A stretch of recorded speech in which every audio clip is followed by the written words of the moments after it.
അത് മാത്രമല്ല, പിന്നെ ഇതിന്റെ ഏജ് എന്ന് പറയുന്നത് വളരെ പ്രായം കുറഞ്ഞ ഒരു പെൺകുട്ടിയാണ്.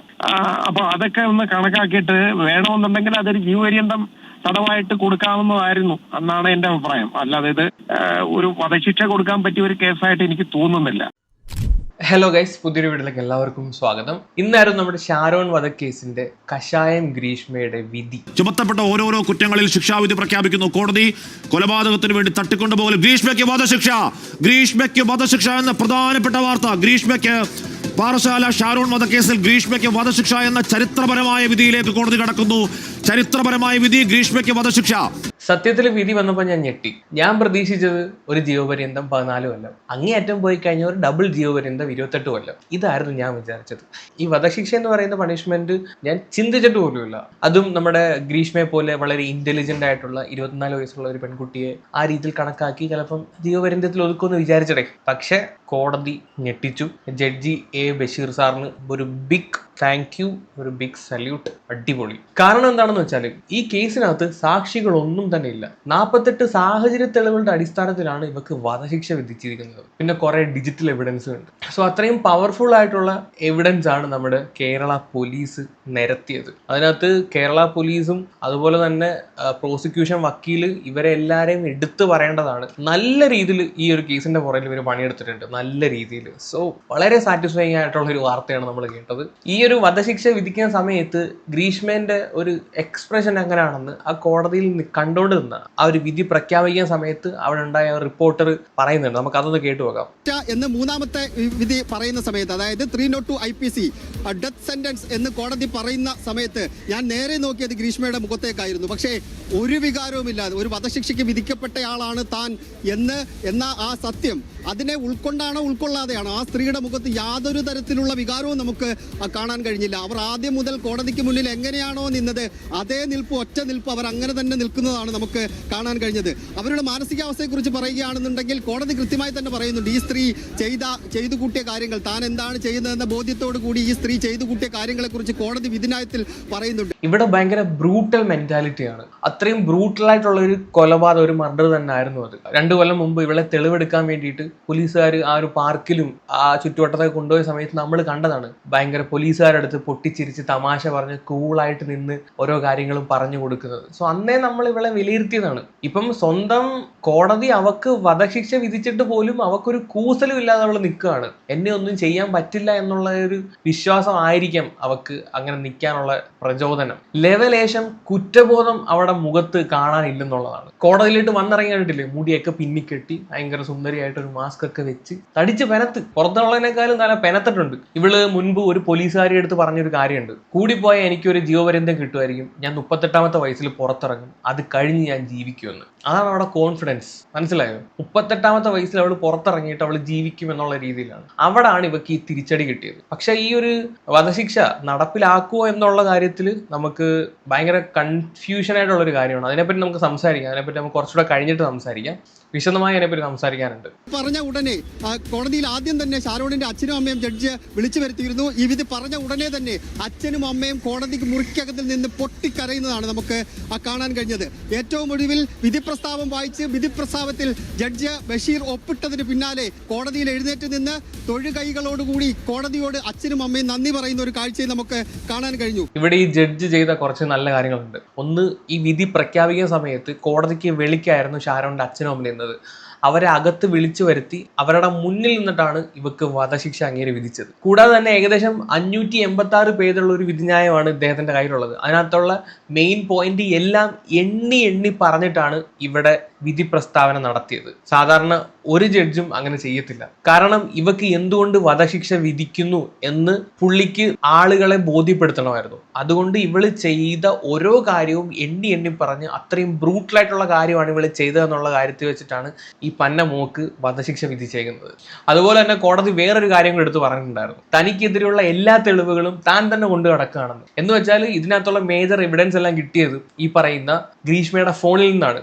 ഗ്രീഷ്മ അയച്ച മെസ്സേജസ്, അതുപോലെ തന്നെ ഇവിടെ സെർച്ച് ഹിസ്റ്ററി, ഇതൊക്കെ ഈ ഒരു കേസിന്റെ ഭയങ്കര വഴിത്തിരിവായിട്ടുള്ള കാര്യങ്ങളാണ്. അതായത് ഇവളെ കൊടുക്കാനുള്ള എല്ലാ തെളിവുകളും ഇവിടെ ഫോണിൽ നിന്ന് കിട്ടിയിട്ടുണ്ട്. എല്ലാവരും വിചാരിച്ചിരുന്നത് ഇവക്ക് പ്രായത്തിന്റെ ഒരു ഇളവ് കിട്ടുമെന്നാണ്. 24 വയസ്സേ ഉള്ളൂ ഇവക്ക്. ജഡ്ജി പറഞ്ഞു പോയി പണി നോക്കാൻ. മരിച്ച പയ്യന് 24 വയസ്സേ ഉള്ളൂ. അവള് ചെയ്തത് കൃത്യമായി പ്ലാൻ ചെയ്തൊരു മർഡറാണ്. അന്നേരം ഒരു രീതിയിലും അവക്ക് ഒരു ദയം അറിയിക്കുന്നില്ല എന്നുള്ള തരത്തിൽ തന്നെയാണ് പുള്ളിക്കാരൻ ഒരു വിധി വിധിച്ചത്. ഇനി നമുക്ക് ഈ ഗ്രീഷ്മയുടെ നെക്സ്റ്റ് മൂവ് എന്താണെന്ന് നമുക്കൊന്ന് നോക്കാം. ഇനി എങ്ങോട്ടാണ് അടുത്ത് പോകുന്നത്? അടുത്ത ഹൈക്കോർട്ടിലോട്ടാണ് പോകുന്നത്. ആ ന്യൂസ് ഒന്ന് ഞാൻ കേൾപ്പിക്കാതെ. തുടർ നിയമസാധ്യത എന്തൊക്കെയാണ് സൈഫ് ഗ്രീഷ്മയ്ക്ക് മുമ്പിലുള്ളത്?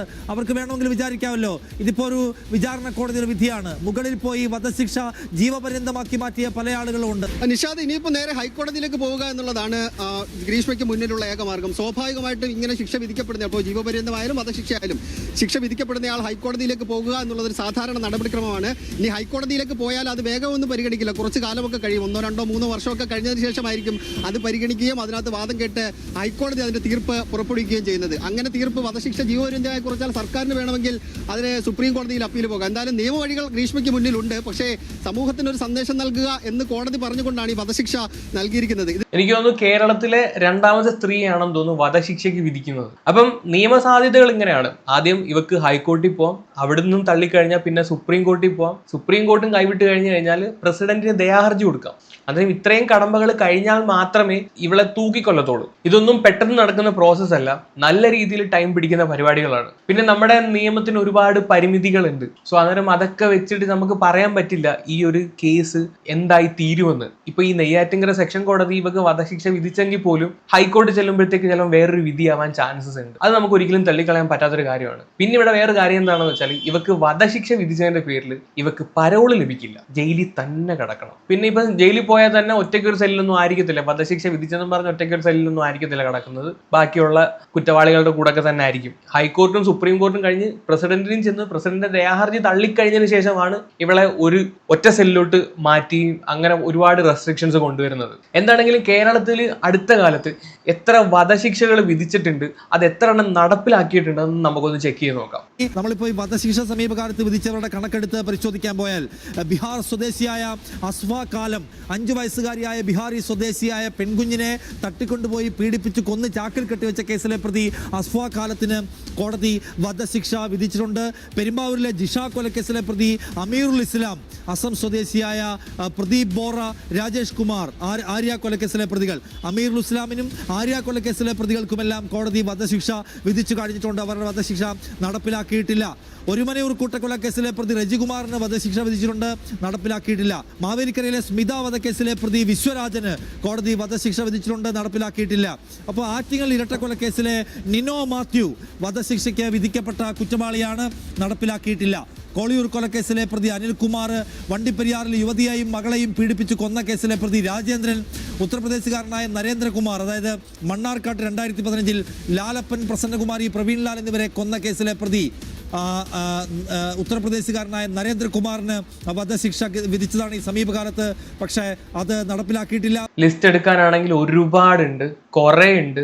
ഇത്രയും ആൾക്കാരുടെ വധശിക്ഷ വിധിച്ചിട്ടുണ്ടെങ്കിലും ഈ അടുത്ത കാലത്തൊന്നും ഒരാളുടെ പോലും വധശിക്ഷ നടപ്പിലാക്കിയിട്ടില്ല എന്നുള്ളതാണ് യാഥാർത്ഥ്യം. നമ്മൾ ലാസ്റ്റ് ആയിട്ട് നടപ്പിലാക്കിയ വധശിക്ഷ ആരുടെയാണെന്ന് ചോദിച്ചു കഴിഞ്ഞാൽ റിപ്പറിന്റെ ആണ്. റിപ്പർ ചന്ദ്രൻ കേട്ടിട്ടുണ്ടാവുമല്ലോ.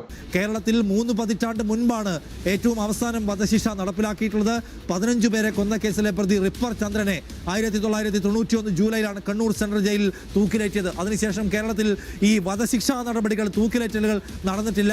നടപടിക്രമങ്ങൾ വൈകുന്നു. ഇപ്പൊ നേരത്തെ സൈഫ് ചൂണ്ടിക്കാണിച്ചതുപോലെ കേട്ടല്ലോ. അതും 1991 ജൂലൈ 6-ാം തീയതിയാണ് റിപ്പറിനെ തൂക്കിക്കൊല്ലുന്നത്. റിപ്പർ ചന്ദ്രനെ അറിയാമെന്ന് വിചാരിക്കുന്നു. ഉറങ്ങി കിടക്കുന്ന ആളെ തലക്കടിച്ച് കൊല്ലുന്ന പരിപാടി. അങ്ങനെ 10-15 വരെ കൊന്നിട്ടുണ്ട്. സോ അതാണ് കേരളത്തിൽ ഏറ്റവും അവസാനം നടപ്പിലാക്കിയ വധശിക്ഷ.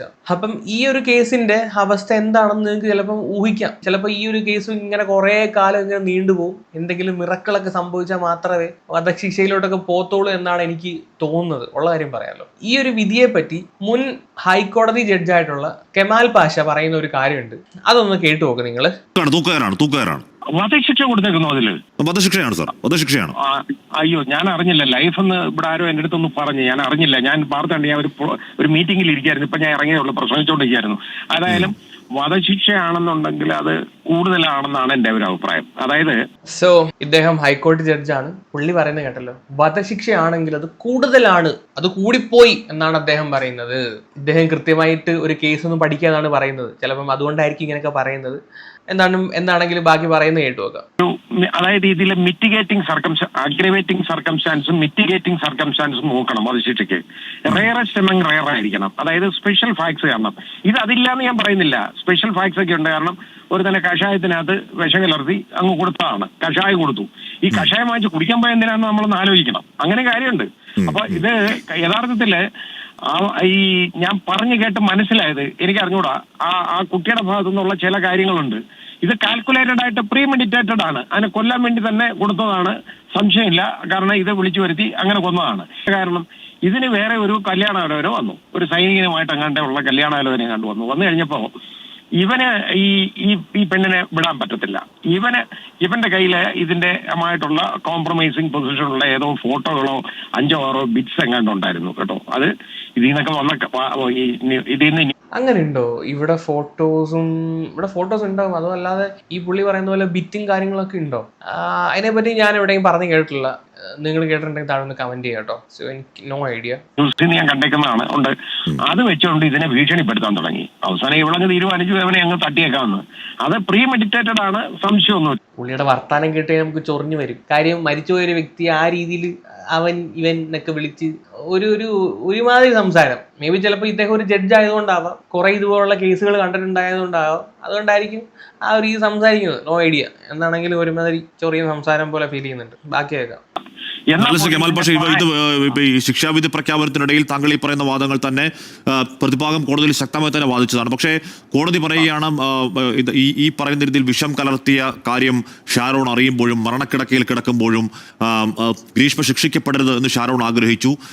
ആ പ്രണയത്തിന്റെ തീവ്രത അപ്പോൾ പോലും വിടുന്നുണ്ടായിരുന്നില്ല. പ്രണയത്തോട് അത്രത്തോളം ആത്മാർത്ഥതയുള്ളായിരുന്നു ഷാരോൺ. ആ പ്രണയത്തെ ക്രൂരമായ രീതിയിൽ വഞ്ചനാപൂർവ്വം കൊന്നുകളഞ്ഞു എന്നത് കോടതി വളരെ ഗൗരവത്തിൽ കാണുന്നു. ശ്രീ കമാൽ പാഷ. അതെ, അത് കാണുന്നുണ്ട്. പക്ഷെ ഞാൻ പറഞ്ഞില്ലേ, ഈ പെൺകുട്ടിയെ അവന്റെ ക്ലച്ചസിൽ നിന്ന് പാൻ അവൻ സമ്മതിക്കുകയില്ല. ഈ പെൺകുട്ടിയെ അങ്ങനെ ഒരു അവസ്ഥയുണ്ട്. അവസാനം അത് എന്ന് പറഞ്ഞിട്ട് അങ്ങ് വിഷം കലർത്തി കൊല്ലാമെന്നല്ല പറയുന്നത്. പക്ഷേ അത് ഒരു മിറ്റിഗേറ്റിംഗ് സർക്കംസ്റ്റാൻസ് ആയിട്ട് മാറാവുന്നതായിരുന്നു. അത് ഒന്ന്. അത് മാത്രമല്ല, പിന്നെ ഇതിന്റെ ഏജ് എന്ന് പറയുന്നത് വളരെ പ്രായം കുറഞ്ഞ ഒരു പെൺകുട്ടിയാണ്. അപ്പൊ അതൊക്കെ ഒന്ന് കണക്കാക്കിയിട്ട് വേണമെന്നുണ്ടെങ്കിൽ അതൊരു ജീവപര്യന്തം തടവായിട്ട് കൊടുക്കാവുന്നതായിരുന്നു എന്നാണ് എന്റെ അഭിപ്രായം. അല്ലാതെ ഇത് ഒരു വധശിക്ഷ കൊടുക്കാൻ പറ്റിയ ഒരു കേസായിട്ട് എനിക്ക് തോന്നുന്നില്ല. സോ അദ്ദേഹത്തിന്റെ അഭിപ്രായത്തോടെ നമുക്ക് മാനിക്കാം. കാര്യം ഇദ്ദേഹവും ഒരു ജഡ്ജായിരുന്നു. പുള്ളിയുടെ പരിമിതമായ അറിവ് വെച്ച് നോക്കുമ്പോഴത്തേക്ക് ഈ പറയുന്ന വ്യക്തിക്ക് ഒരു ജീവപര്യന്തം ഒക്കെ കൊടുക്കാമായിരുന്നു എന്നാണ് പറയുന്നത്. എന്താണെങ്കിലും നമ്മുടെ ഭാഗ്യം കൊണ്ട് ഇദ്ദേഹം നല്ല ജഡ്ജായിട്ടിരുന്നത്. ഈ പുള്ളിയെങ്ങാണ് ആ ജഡ്ജായിട്ടിരുന്നതെങ്കിൽ അവള് കൈ വീശി നൈസായിട്ട് പാട്ടും പാടി ഇറങ്ങി വന്നേനെ. ഉള്ള കാര്യം പറയാലോ. പിന്നെ ഇദ്ദേഹം ഇതിനകത്ത് പറയുന്ന ഒരു പോയിന്റ്, മിറ്റിഗേറ്റിംഗ് സർക്കംസ്റ്റൻസിന്റെ ഒരു ആനുകൂല്യം വെച്ചിട്ട് വേണമെങ്കിൽ ഇവക്ക് ജീവപര്യന്തം കൊടുക്കാമായിരുന്നു എന്നാണ്. എന്താണ് ഈ മിറ്റിഗേറ്റിംഗ് സർക്കംസ്റ്റൻസ് എന്ന് ഒന്ന് പറയാം ഗൈസ്, ജസ്റ്റ് ഒന്ന് പറയാം. Mitigating circumstances can include things such as age. ഇവിടെ ഏജ് കാൽക്കുലേറ്റ് ചെയ്യും. ഏജ് ആയിരുന്നു ഇവരുടെ ആ കൂടിയുള്ള പിടിവള്ളി. ഏജിനെ എടുത്ത് വിളയെ തള്ളിയ കാര്യം എന്താണെന്ന് വെച്ച് കഴിഞ്ഞാൽ മരിച്ച വ്യക്തിക്കും സെയിം ഏജ് തന്നെയാണ്. അന്നേരം ഇവള് ചെയ്തു കൂട്ടിയ ആ ഒരു ക്രൈമിന്റെ ബ്രൂട്ടാലിറ്റി വെച്ചിട്ട്, അല്ലെങ്കിൽ ആ ഒരു പ്ലാൻഡ് ആയിട്ടുള്ള മർഡർ ആണ്. ആ ഒരു ഏജിലുള്ള ഒരാൾ ചെയ്യുന്ന തരത്തിലുള്ള സാധനമേ അല്ല ഇവിടെ ചെയ്തത്. അന്നേരം ആ ഒരു ഏജ് ഇവിടെ കണക്കാക്കേണ്ട യാതൊരു ആവശ്യമില്ല എന്ന് കോടതി പറഞ്ഞു. രണ്ടാമത്തത് മെന്റൽ സ്റ്റേറ്റ്. ഇവിടെ മെന്റൽ സ്റ്റേറ്റിന് എന്താണ് കുഴപ്പം? കോടതി വധശിക്ഷ വിധിച്ച സമയത്ത് പോലും ഇവള് കൂളായിട്ട് നിന്നു. നമ്മുടെ ബോബി ചെമ്മണ്ണൂരിന് ജാമ്യം കിട്ടാൻ വന്നപ്പോൾ തന്നെ പുള്ളിയോടെ ബോധം കെട്ട് വീണ്. ഇവിടെ വധശിക്ഷയ്ക്ക് വിധിച്ചിട്ട് ഇവിടെ പുഷ്പം പോലെ പുല്ല് പോലെ നിന്ന് കളഞ്ഞു. ഇവിടെ മെന്റൽ സ്റ്റേറ്റിന് ഒരു കുഴപ്പമില്ല. അവൾ ഇപ്പോഴും ഒരു റിഗ്രറ്റും ഇല്ലാതെ ഇങ്ങനെ കല്ല് പോലെ നിൽക്കുകയാണ് അവള്. അടുത്തത് history of abuse or lack of criminal record of defendant എന്നാണ് പറയുന്നത്. ക്രിമിനൽ റെക്കോർഡ്സ് ഒന്നും ഇല്ല. കാര്യം ഇവിടെ ഫസ്റ്റ് ക്രൈമാണിത്. അന്നേരം ഇവർക്ക് ക്രിമിനൽ റെക്കോർഡ് ഇല്ല. ഇത്രയും കാര്യങ്ങളാണ് ഈ പറയുന്ന മിറ്റിഗേറ്റിംഗ് സർക്കംസ്റ്റൻസിനകത്ത് വരുന്നത്. അന്നേരം ഇതിന്റെ ഒരു ആനുകൂല്യത്തിൽ വെറുതെ വിടാമെന്നാണ് പറയുന്നത്. ഇപ്പൊ ലാസ്റ്റത്തെ പോയിന്റ് ഒന്നുകൂടെ ഞാൻ പറയാം, ലാക്ക് ഓഫ് ക്രിമിനൽ റെക്കോർഡ്. ശരിയാണ്, ഇവിടെ ഫസ്റ്റ് ക്രൈമാണ്, ഇവക്കെതിരെ മുൻപ് കേസൊന്നും വന്നിട്ടില്ല. പക്ഷേ ഈ ഒരു മർഡർ ചെയ്യുന്നതിന് മുൻപ് ഇവള് പല തവണയായിട്ട് ഇവനെ കൊല്ലാൻ ശ്രമിച്ചിട്ടുണ്ട്. ആ ഒരു കാര്യം കണക്കിലെടുത്തു കഴിഞ്ഞാൽ നമുക്ക് ഈ പറയുന്ന സാധനം എടുത്ത് കളയാം. ലാക്ക് ഓഫ് ക്രിമിനൽ റെക്കോർഡ് എന്നുള്ളത്. കാര്യം പലതവണയായിട്ട് ഇവള് ചെയ്തിട്ടുണ്ട്. അപ്പം ഈ മിറ്റിഗേറ്റിംഗ് സർക്കംസ്റ്റൻസ്, ഇദ്ദേഹം പറയുന്ന കമാൽ പാഷ പറയുന്ന മിറ്റിഗേറ്റിംഗ് സർക്കംസ്റ്റൻസ് ഇവിടെ ആപ്ലിക്കബിൾ ആകില്ല. ഇതെല്ലാം കോടതിക്ക് മനസ്സിലായതിന്റെ പേരിൽ മാത്രമാണ് ഇവക്ക് വധശിക്ഷ തന്നെ വിധിച്ചത്. 100% ആ ഒരു വിധി അങ്ങനെ തന്നെ നടപ്പിലാക്കണമെന്നാണ് എൻ്റെ വിശ്വാസം, എൻ്റെ ആഗ്രഹം, നമ്മുടെ എല്ലാവരുടെയും ആഗ്രഹം. അതിനി എത്ര കാലം പിടിക്കും എന്ന് മാത്രം നമ്മൾ നോക്കിയാൽ മതി. ഇനി ഈ കമാൽ പാഷയെ പോലുള്ള ഏതെങ്കിലും വക്കീലാണ് ഹൈക്കോർട്ടിലോ സുപ്രീം കോർട്ടിലോ ഒക്കെ ഇരിക്കുന്നതെങ്കിൽ ഒരു പക്ഷേ അവള് പാട്ടും പാടി കൈയും വീശി ഇറങ്ങി വരും. അതായിരിക്കും അവസ്ഥ. 1-ാം പ്രതി ഗ്രീഷ്മ, 2-ാം പ്രതി അമ്മയായിരുന്നു. അമ്മ എന്തായാലും വെറുതെ വിട്ടു. തെളിവ് നശിപ്പിക്കാൻ ശ്രമിച്ചു എന്നുള്ളതായിരുന്നു പുള്ളിക്കാരത്തിക്കെതിരെയുള്ള കേസ്. ഈ അമ്മയ്ക്കെതിരെ പ്രത്യേകിച്ച് തെളിവൊന്നും കിട്ടിയില്ല. അതുകൊണ്ട് അവരെ കഴിഞ്ഞ ദിവസം തന്നെ വെറുതെ വിട്ടിട്ടുണ്ടായിരുന്നു. 3-ാം പ്രതി അമ്മ അവനെ 3 കൊല്ലം തടവ് ശിക്ഷ വിധിച്ചിട്ടുണ്ട്. പക്ഷെ ഇവിടെ അമ്മാവന് ഫേവർ ചെയ്യുന്ന ഒരു കാര്യമുണ്ട് ഗൈസ്. അമ്മാവനെ ജയിലിലിടാൻ പറ്റൂല. അമ്മാവൻ നൈസായിട്ട് പുറത്തിറങ്ങും. കാരണം എന്താണെന്ന് വെച്ചാൽ നിങ്ങൾ ന്യൂസ് കേൾക്കുക. പറയാത്ത മറ്റൊരു കാര്യം, ഇതിനൊപ്പം ശിക്ഷിക്കപ്പെട്ട 3-ാമത്തെ ആളുണ്ട്, ഈ ഗ്രീഷ്മയുടെ അമ്മാവൻ. അദ്ദേഹത്തിന് 3 വർഷത്തെ തടവ് അതാണ് വിധിച്ചിരിക്കുന്നത്. ഇന്ത്യൻ നിയമവ്യവസ്ഥ അനുസരിച്ച് അത് ഈ 203-ാം വകുപ്പാണ് ചുമത്തിയിരിക്കുന്നത്. തെളിവ് നശിപ്പിക്കൽ 201-ാം വകുപ്പ് തെളിവ് നശിപ്പിക്കൽ കുറ്റം. അതിൽ 7 വർഷം വരെ തടവ് കൊടുക്കാവുന്നതാണ്. പക്ഷേ കോടതി അത് 3 വർഷം വരെ മാത്രമാണ് കൊടുത്തിട്ടുള്ളത്. നമ്മുടെ നിയമവ്യവസ്ഥ അനുസരിച്ച് 3 വർഷം വരെ ഒരാൾ ശിക്ഷിക്കപ്പെടുകയാണെന്നുണ്ടെങ്കിൽ അദ്ദേഹം ജയിലിലേക്ക് പോകേണ്ടതില്ല. അപ്പോൾ തന്നെ അദ്ദേഹത്തിന് ജാമ്യത്തിൽ ഇറങ്ങാൻ കഴിയും. അതുകൊണ്ടായിരിക്കാം ചിലപ്പോൾ 3 വർഷത്തെ തടവ് ശിക്ഷ വിധിച്ചിരിക്കുന്നത്. അതുകൊണ്ട് നിർമ്മൽ കുമാരൻ നായർക്ക് ഇന്ന് തന്നെ പുറത്തേക്കിറങ്ങാം. അദ്ദേഹത്തിന് ജാമ്യം കിട്ടി ഇന്ന് തന്നെ പുറത്തേക്കിറങ്ങാം. 3 വർഷമല്ല, 3 വർഷത്തിന് മുകളിലായിരുന്നുണ്ടെങ്കിൽ അദ്ദേഹത്തിന് ജയിലിൽ പോകേണ്ടി വന്നതിന് 3 വർഷമായതുകൊണ്ട് തന്നെ. അപ്പം അമ്മ അവൻ രക്ഷപ്പെട്ടിട്ടുണ്ട്. ആ 3 കൊല്ലം ഒന്ന് മാറ്റി ഒരു 4 കൊല്ലം വിധിച്ചായിരുന്നെങ്കിൽ ഇങ്ങനെ ജയിലിൽ പോയേനെ. അത് വല്ലാത്ത പണിയായിപ്പോയി കോടതി കാണിച്ചത്. അവിടെ എനിക്ക് ചെറിയൊരു വിരോധമുണ്ട് കേട്ടോ. എന്താണെങ്കിലും ഈ കേസ് വാദിച്ച വക്കീലിന് എന്താണ് പറയാനുള്ളത് നമുക്കൊന്ന് കേട്ടു നോക്കാം ഗൈസ്. അദ്ദേഹത്തിന്റെ കരിയറിലെയും വൺ ഓഫ് ദ ബെസ്റ്റ് കേസാണ് ഇത്. കുറെ കഷ്ടപ്പെട്ടിട്ടുണ്ട്. പ്രോസിക്യൂഷൻ അക്കാര്യം ഉന്നയിച്ചില്ല എന്ന് കോടതി. അതെ, അതായത് ഈ നേരത്തെ 22/8/2022 ഇതേ സമാനമായിട്ട് ജ്യൂസിൽ വളരെ ഹെവി ഡോസ് ഓഫ് പാരസിറ്റമോൾ കലക്കി ഒരു ശ്രമം ഈ പ്രതി 1-ാം പ്രതി ഷാരോൺ രാജിനെ കൊടുത്ത് വധിക്കാനായിട്ട് ശ്രമിച്ചിരുന്നു. പക്ഷേ ആ വധ ശ്രമം പരാജയപ്പെട്ടത് ഷാരോൺ രാജ് അത് ജ്യൂസ് തുപ്പിക്കളഞ്ഞത് കൊണ്ടാണ് എന്ന് കോടതി കണ്ടെത്തി. അപ്പോൾ തീർച്ചയായിട്ടും ഇതിനു മുമ്പ് ഒരു കുറ്റകൃത്യം നടത്തിയ പ്രതിയാണ് എന്ന് കോടതി അത് വിലയിരുത്തുകയും അത് ഈ പരമാവധി ശിക്ഷ കൊടുക്കുന്നതിലേക്ക് മറ്റൊരു ഗ്രൗണ്ടായിട്ട് ഒരു അഗ്രവേറ്റിംഗ് സർക്കംസ്റ്റാൻസ് ആയിട്ട് കോടതി കണ്ടെത്തുകയാണ് ഉണ്ടായത്. അതായത് ക്രിമിനൽ പശ്ചാത്തലം ഇല്ല എന്ന പ്രതിഭാഗത്തിന്റെ വാദം നിരാകരിച്ചത് ഈ ഒരു പോയിന്റിലൂടെയാണ്. ഇതും കൂടാതെ തന്നെ ഇത് വളരെ മെറ്റിക്കുലസ് ആയിട്ട് വളരെ പ്ലാൻ ചെയ്ത് നടത്തിയ ഒരു ഇന്റലിജന്റ് ക്രിമിനൽ എന്നുള്ള ഒരു രീതിയിലാണ് കോടതി കണ്ടെത്തിയത്.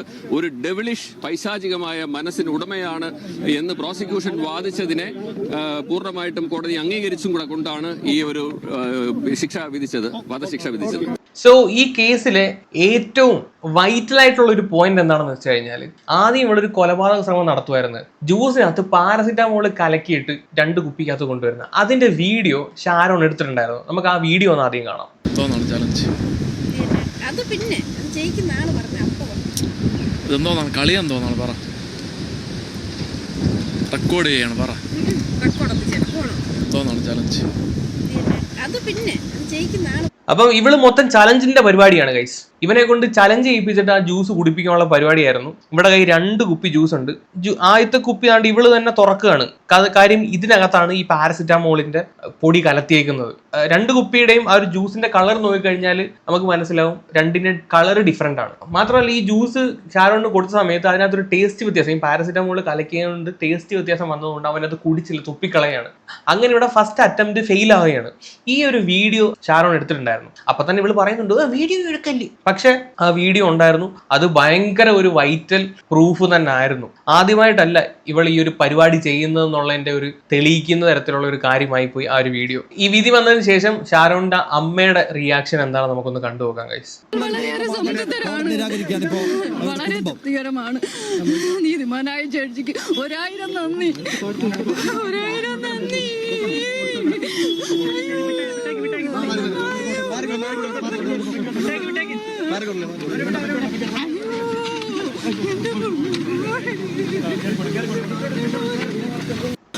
മാതൃകാപരമായ ഒരു ശിക്ഷാവിധിന് ബഹുമാനപ്പെട്ട നീതിന്യായ കോടതി നടത്തി തന്നു. എന്റെ പൊന്നുമോന്റെ, നിഷ്കളങ്കനായ എന്റെ പൊന്നുമോന്റെ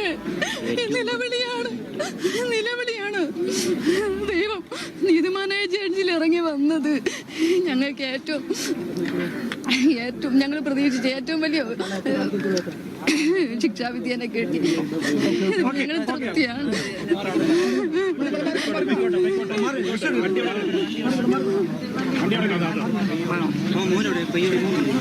എന്താ അല്ലേ, ഒരുത്തിയെ സ്നേഹിച്ചതിന്റെ കൂലി ആണ് അവന്റെ മരണം. ആ മരിക്കാൻ കിടക്കുമ്പോൾ പോലും അവനവളെ തള്ളി പറഞ്ഞിട്ടില്ല എന്നുള്ളതാണ് ഇതിനകത്ത് ഏറ്റവും വലിയത്. ഈ അമ്മേന്റെ കരച്ചിലിന്റെ മുമ്പിൽ നമുക്കൊന്നും പറയില്ല. അതേ പറഞ്ഞാൽ ലിറ്ററലി ഞാൻ ബ്ലാങ്ക് ആയി പോയി.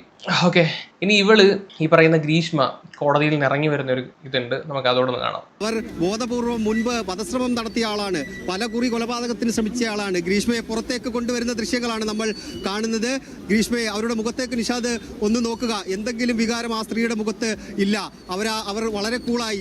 രാവിലെ വന്ന് ഇറങ്ങിയ ഗ്രീഷ്മ വധശിക്ഷ വിധിക്കപ്പെട്ട തൂക്കുകയർ കാത്തിരിക്കുന്ന ആളായിരുന്നില്ല. പക്ഷേ ഏതാണ്ട് 1.5 മണിക്കൂറിന് ശേഷം നെയ്യാറ്റിൻകര അഡീഷണൽ സെഷൻസ് കോടതിയിൽ നിന്ന് പുറത്തേക്കിറങ്ങുന്ന ഗ്രീഷ്മ തൂക്കുകയർ കാത്തിരിക്കുന്ന ആളാണ്. ആ തൂക്കുകയർ അവള് ഭയങ്കര കൂളാണ്.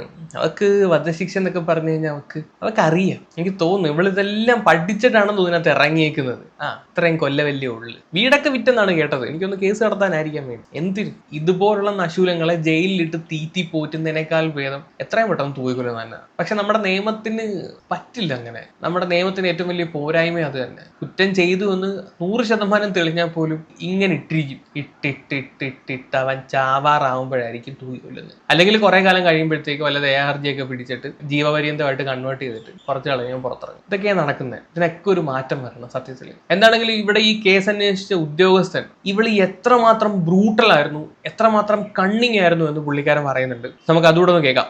കോടതി നിരീക്ഷണം നടത്തിയതുപോലെ ഇത് ആദ്യത്തെ കുറ്റകൃത്യമല്ല ചെയ്തത്. ഇതിനു മുമ്പ് തന്നെ ആസൂത്രിതമായിട്ട് ഈ കുറ്റകൃത്യത്തിലേക്ക് പലതും പരാജയപ്പെട്ടിട്ട് അവസാനം വിജയിച്ച ഒരു കുറ്റകൃത്യമാണ് ഈ കഷായം കൊടുത്ത് കൊല്ലുക എന്നുള്ളത്. അപ്പം എങ്ങനെ പോലീസ് വന്നു കഴിഞ്ഞിട്ടുണ്ടെങ്കിൽ ചോദ്യം ചെയ്യുമ്പോൾ നേരിടണമെന്നും എങ്ങനെ അന്വേഷണത്തെ വഴിതിരിച്ചു വിടണം എന്നൊക്കെയുള്ള രീതിയിൽ ചിന്തിച്ച് ആലോചിച്ചുറപ്പിച്ച് അതിന് കൂട്ടത്തിലുള്ള ആളുകളെ ഉപയോഗിക്കാൻ വരെ ശ്രമിച്ചിരുന്നു. ഒരു കുടുംബത്തിലൊരു ബന്ധുവായ ഒരു യുവതിയെ ആ രീതിയിൽ തെറ്റിദ്ധരിപ്പിച്ചിട്ട് പോലീസിനോട് പറയണമെന്ന് ചട്ടം കിട്ടിയിരുന്നു. അതുപോലെ തന്നെ ഒരു ഓട്ടോ ഡ്രൈവറെ കൊടുത്തപ്പോഴും അയാൾക്ക് ഇങ്ങനത്തെ അസ്വാസ്ഥ്യം ഉണ്ടായി എന്ന് തെറ്റായി പറഞ്ഞിരുന്നു. അയാൾക്ക് പക്ഷെ കൊടുത്തിട്ടൊന്നുമില്ലായിരുന്നു. അങ്ങനെയുള്ള പല കാര്യങ്ങളും ഗ്രീഷ്മ ചെയ്തിരുന്നു. ഒരു ക്രിമിനൽ ആയിട്ടുള്ളൊരു വ്യക്തി വളരെ പ്ലാൻഡായിട്ട് ഒരു ക്രൈം ചെയ്യുന്ന അതേ ആസൂത്രിതമായിട്ട് തന്നെയാണ് ഈ പെൺകുട്ടി ചെയ്തത്. ഈ നായിന്റെ മോളെ പെൺകുട്ടി എന്നൊന്നും വിളിക്കരുത്. അങ്ങനെയൊക്കെ വിളിച്ചു കഴിഞ്ഞാൽ പെൺകുട്ടികൾക്ക് തന്നെ നാണക്കേടാ. ഇവള് കുട്ടിയല്ല, ഇവളൊരു കാലത്തിയാണ് ഈ നാറി. ഇപ്പം ഇദ്ദേഹം തന്നെ പറഞ്ഞ കേട്ടില്ലേ, ജ്യൂസ് കുടിച്ച സമയത്ത് ഒരു അസ്വാസ്ഥ്യം ഉണ്ടായി എന്ന് 1-2 പേരെ പറഞ്ഞ് സെറ്റ് ചെയ്ത് വെച്ചിട്ടുണ്ടായിരുന്നു എന്ന്. അവർക്കും ഇതുപോലെ ജ്യൂസ് കൊടുത്ത സമയത്ത് അല്ലെങ്കിൽ അവർക്കും ഇതുപോലെ കഷായം കൊടുത്ത സമയത്ത് അവർക്കും ചെറിയൊരു പ്രശ്നങ്ങളൊക്കെ ഉണ്ടായി എന്ന് ചോദിക്കുമ്പോൾ പറയാൻ വേണ്ടിയിട്ട്. അന്നേരം ഓൾറെഡി ഇവള് മറ്റേ ദൃശ്യത്തിനകത്ത് ജോസൂട്ടി ലെവൽ പ്ലാനിങ് ഒക്കെ നടത്തി വെച്ചിട്ടുണ്ടായിരുന്നു. മനസ്സിലായോ? അതുപോലെ തന്നെ ആദ്യത്തെ അറ്റംപ്റ്റ് പാളിയല്ലോ, അതിന്റെ വീഡിയോ ആണ് നേരത്തെ കാണിച്ചത്. അന്നേരം അത് പാളിയതിന്റെ റീസൺ എന്താണ്? അതിനകത്ത് അവന് ടേസ്റ്റ് വ്യത്യാസം അവന് മനസ്സിലായതുകൊണ്ടാണ് അത് പാളിയത്. അത് കഴിഞ്ഞുള്ള അറ്റംപ്റ്റ് കഷായത്തിൽ അവൾ കാണിച്ചതിന്റെ കാര്യം എന്താണെന്ന് വെച്ച് കഴിഞ്ഞാൽ, കഷായത്തിൽ ഒന്നാമത് ഒരുമാതിരി കയ്പാണ്. ഇതിനകത്ത് ഈ പറയുന്ന കീടനാശിനിയുടെ കലക്കി കഴിയുമ്പോഴത്തേക്ക് ആ ഒരു ടേസ്റ്റ് പെട്ടെന്ന് മനസ്സിലാവത്തില്ല. അല്ലെങ്കിൽ ഈ ഫ്രൂട്ടിയോ മാംഗോ ജ്യൂസോ ഒക്കെ ആണെങ്കിൽ ഒരു ഓൾറെഡി കുടിച്ചിട്ടുള്ള സാധനമാണ്, നമുക്ക് അതിന്റെ ടേസ്റ്റ് അറിയാം. പക്ഷേ ഈ കഷായം ഒന്നും നമ്മളെല്ലാവരും കുടിച്ചിട്ടുള്ളതൊന്നുമല്ല, നമുക്ക് അറിയത്തില്ല ടേസ്റ്റ്. നമ്മൾ ആദ്യം കുടിക്കുന്നത് എന്താണോ അതായിരിക്കും അതിന്റെ ടേസ്റ്റ് എന്തായിരിക്കും നമ്മൾ വിചാരിക്കുന്നത്. സോ ആ ഒരു രീതിയിൽ ഇവനെ കൊണ്ട് ഏത് തരത്തിലും കുടിപ്പിക്കുക എന്നുള്ള രീതിയിലാണ് ഇവള് കഷായത്തിലോട്ട് എത്തിച്ചേരുന്നത്. പുള്ളിക്കാരൻ അതും പറയുന്നുണ്ട്, നമുക്കതൊന്ന് കേട്ടുപോകാം. നിർണായകമായ തെളിവ് എന്ന് പറഞ്ഞു കഴിഞ്ഞിട്ടുണ്ടെങ്കിൽ ഈ ആദ്യത്തെ വീഡിയോയിൽ നിന്ന് തുടങ്ങുന്ന അന്വേഷണമാണ്. അതായത് ഈ പറഞ്ഞ കോടതി നിരീക്ഷിച്ച ആ വീഡിയോയിൽ തന്നെ ആ ജ്യൂസിൽ ഉള്ള ചില കളർ വ്യത്യാസം, എന്തുകൊണ്ട് ജ്യൂസ് എടുത്തിട്ട് പോയി എന്ന് തുടങ്ങിയ കാര്യങ്ങൾ അന്വേഷിച്ചപ്പം ആണ് ഈ ഗുളിക പാരസെറ്റമോൾ അതിൽ ഗൂഗിൾ സെർച്ച് ചെയ്തിട്ടുണ്ട്. ഈ അമിതമായ രീതിയിൽ ടാബ്ലറ്റുകൾ, അത് പാരസെറ്റമോൾ മാത്രമല്ല മറ്റു ഗുളികകളും കൊടുത്തു കഴിഞ്ഞാൽ, അമിതമായ അളവിൽ കൊടുത്തു കഴിഞ്ഞാൽ അത് മനുഷ്യ ശരീരത്തിൽ എങ്ങനെ പ്രവർത്തിക്കും, ആന്തരികാവയവങ്ങൾ എങ്ങനെ നശിക്കും, അതിനെത്ര സമയമെടുക്കും. സ്ലോ പോയിസണാണ് ഈ പ്രതി ആലോചിച്ചത്. സ്ലോ പോയിസൺ ആകുമ്പം ഇഞ്ചിഞ്ചായിട്ട് മരിക്കുക, പെട്ടെന്ന് കണ്ടുപിടിക്കാതിരിക്കുക, ആ അന്വേഷണമാണ് ഈ പാരക്കിറ്റ് എന്ന് പറയുന്ന കളനാശിനിയിലേക്ക് എത്തുന്നത്. 24 മണിക്കൂർ കഴിഞ്ഞ് കഴിഞ്ഞിട്ടുണ്ടെങ്കിൽ ഇതിൻ്റെ വിഷസാന്നിധ്യം കെമിക്കൽ പരിശോധനയിൽ കണ്ടെത്താൻ സാധിക്കില്ല. അപ്പോൾ ആ രീതിയിലാണ് ഇത് കഷായത്തിൽ കൊടുക്കുന്നത്. മറ്റ് ജ്യൂസിൽ പാരസെറ്റമോൾ പൊടിച്ചു കൊടുത്തപ്പം അതിൻ്റെ കയ്പ്പ് കാരണം ആദ്യ ശ്രമം വിജയിച്ചില്ല. അത് വളരെയധികം രുചി വ്യത്യാസം ഉണ്ടായിരുന്നു. അപ്പോൾ സാധാരണ ഈ കഷായം എന്ന് പറയുന്നത് കയ്പ്പ് നിറഞ്ഞാണ്. അതുകൂടാതെ വളരെയധികം കയ്പുള്ളൊരു കഷായമാണ് താൻ കുടിക്കുന്നത്, അതങ്ങനെ പെട്ടെന്നൊന്നും ആർക്കും കുടിക്കാൻ പറ്റില്ല എന്ന് പറഞ്ഞ് കുറേ ദിവസങ്ങളോളം കുറേ പ്രാവശ്യം ഈ ഷാരോണിനെ അതൊരു ചലഞ്ചാക്കിയെടുത്ത് അത്തരം ഒരു മാനസികാവസ്ഥയിലേക്ക് ഈ പറയുന്ന ഷാരോണിനെ കൊണ്ടുവന്നു. ആ ചലഞ്ചിൽ അയാൾ കുടിക്കണം, എടുത്തു കൊടുക്കുന്നു. ആ കുടിക്കുന്നതിന് വേണ്ടി എല്ലാ ഒരുക്കങ്ങൾ നടത്തിയതിന് ശേഷമാണ് പാറശാല വീട്ടിൽ നിന്നും ഈ ഷാരോണിനെ പള്ളികളിലുള്ള ഈ പ്രതിയുടെ വീട്ടിലേക്ക് വിളിച്ചു വരുത്തത്. അവരാരും തന്നെ ഇല്ലായിരുന്ന സമയത്ത് നിരന്തരം അവിടെ നിന്നും ആദ്യം ബൈക്കില്ലാത്തത് കൊണ്ടും വരാൻ മടിച്ചു നിന്ന ഷാരോണിനെ ആരുടെയെങ്കിലും ബൈക്ക് സംഘടിപ്പിച്ച് കൊണ്ടുവരാൻ വേണ്ടി നിർബന്ധിച്ചും പ്രലോഭിപ്പിച്ചും വശീകരിച്ചും അതിൻ്റെ തുടർച്ചയായ വാട്സപ്പ് കോളുകളും ചാറ്റുകളും ഞങ്ങൾ കോടതിയിൽ ഹാജരാക്കിയിട്ടുണ്ട്. അങ്ങനെ കൂട്ടുകാരനോടൊത്ത് ആണ് ഈ ഷാരോൺ അവിടെ വരുന്നത്. എത്രമാത്രം പ്ലാനിങ് ഇവൾ ഇതിനകത്ത് ചെയ്തിട്ടുണ്ടോ എന്ന് ആലോചിച്ച് നോക്കിയേ. അവൻ ബൈക്ക് ഇല്ലാഞ്ഞിട്ട് അവനെ ബൈക്ക് എടുത്തോണ്ട് വരിയിപ്പിക്കുന്ന രീതിയിൽ അവൾ പ്രലോഭിപ്പിച്ച് അങ്ങനെ അവിടെ കൊണ്ടുവന്നതാണ്. എന്നിട്ട് അവിടെ ചലഞ്ചാണ് ഇവിടെ മെയിൻ പരിപാടി. ഏത് മുഖേനയും അവനെ കുടിപ്പിച്ചിട്ടേ അവിടെ നിന്ന് വിടത്തുള്ളൂ എന്ന തരത്തിലാണ് അവൾ ഇത് കുടിപ്പിക്കുകയും ചെയ്തത്. അതാണല്ലോ സംഭവിച്ചത്. സോ പക്കാ പ്ലാൻഡ് മർഡർ ആയിരുന്നു, പക്കാ പ്ലാൻഡ് മർഡർ. അത് നിങ്ങൾ ആലോചിക്കണം. ആ കീടനാശിനി കഴിച്ച് 24 മണിക്കൂറിന് ശേഷം പോസ്റ്റ്മോർട്ടം റിപ്പോർട്ടിൽ പോലും അതെങ്ങനെ ആ മരണ കാരണമെന്ന് കണ്ടുപിടിക്കാൻ പറ്റത്തില്ല. അത്രയും അവള് പ്ലാൻ ചെയ്തിട്ടുണ്ട് ഈ സാധനം. അപ്പൊ ഒരു തരത്തിൽ ഇവള് ദയ അർഹിക്കുന്നില്ല എന്നുള്ളതാണ്. ഇങ്ങനെയുള്ള ഇവളെയാണ് മറ്റേ കമാൽ പാഷ വന്നിട്ട് പറയുന്നത് ജീവപര്യന്തം കൊടുക്കണമെന്ന്. ഇവള് പുറത്തിറങ്ങി കഴിഞ്ഞാൽ ഇനി ആരെയും കൊല്ലുമെന്ന് ആർക്ക് കണ്ട്. ഇപ്പൊ നമുക്ക് ലൈസൻസ് ആയി. ഈ പോലീസുകാരനകത്ത് പറയുന്ന ഒരു പർട്ടിക്കുലർ ഡയലോഗ് ഉണ്ട്, ഭയങ്കര ടച്ചിങ് ആയിട്ട് ഫീൽ ചെയ്തത്. പ്രാണനെ പോലെ സ്നേഹിച്ച അവൾക്ക് പകുത്ത് നൽകിയ കരള് അവൾ തന്നെ പകർന്നു നൽകിയ വിഷം കുടിച്ച് വെന്ത് വെണ്ണീറായി പോയ അവസ്ഥയിലും ആ ചെറുപ്പക്കാരൻ ഇവിടെ ആസ്പത്രി കിടക്കയിൽ കടന്നിട്ടും തള്ളിപ്പറയാൻ തയ്യാറായിട്ടില്ല എന്നുള്ളതാണ്.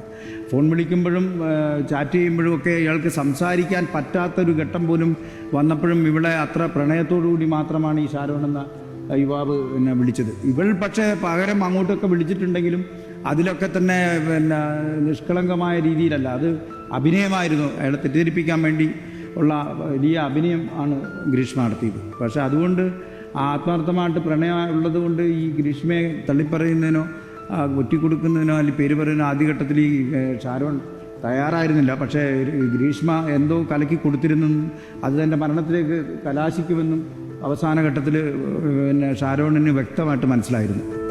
അവന്റെ കരളായിരുന്നവള് കലക്കി കൊടുത്ത സാധനം കുടിച്ച് അവന്റെ കരള് വെന്ത് അഴുകിയാണ് അവൻ മരിച്ചത്. എത്ര ക്രൂരയാണ് നീ. സത്യം പറയാൻ ഇന്നത്തെ കാലത്ത് ഈ ഡിവൈൻ ലവ് അല്ലെങ്കിൽ പ്യുവർ ലവ് എന്നൊക്കെ പറയുന്ന സാധനം ഇല്ല. ഒരെണ്ണത്തിനെ വിശ്വസിക്കരുത്, ആണിനെയാണെങ്കിലും പെണ്ണിനെയാണെങ്കിലും വിശ്വസിക്കരുത്. ഇപ്പൊ എല്ലാണവും മറ്റേ കളി സെറ്റപ്പിലാണ്.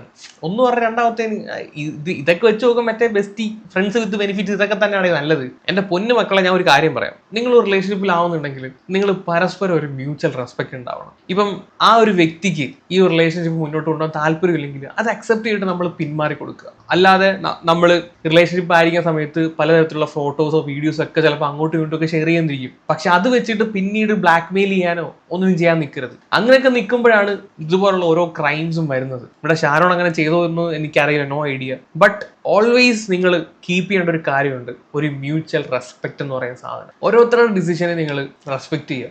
അവൾക്ക് നിന്നെ വേണ്ട, പോട്ടെ, പോയി പണി നോക്കാൻ പറ.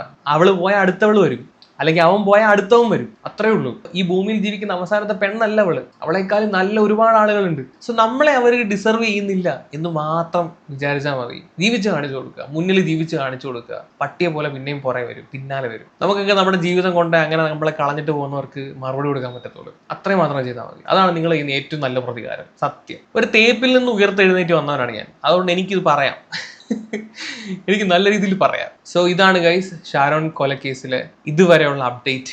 നാളെ ഇത് എന്തായി തീരുമെന്ന് നോ ഐഡിയ. എന്താണെങ്കിലും ഒരു കാര്യം ഉറപ്പാണ്, ഇവള് കുറച്ച് നാള് അകത്ത് കിടക്കും, പരോള് പോലും കിട്ടാതെ. എന്താണ് നിങ്ങളുടെ അഭിപ്രായം? താഴെ ഒന്ന് കമന്റ് ചെയ്യുക. കൂടുതലൊന്നും പറയാനില്ല. അപ്പൊ ശരിയെങ്കിൽ ബൈ.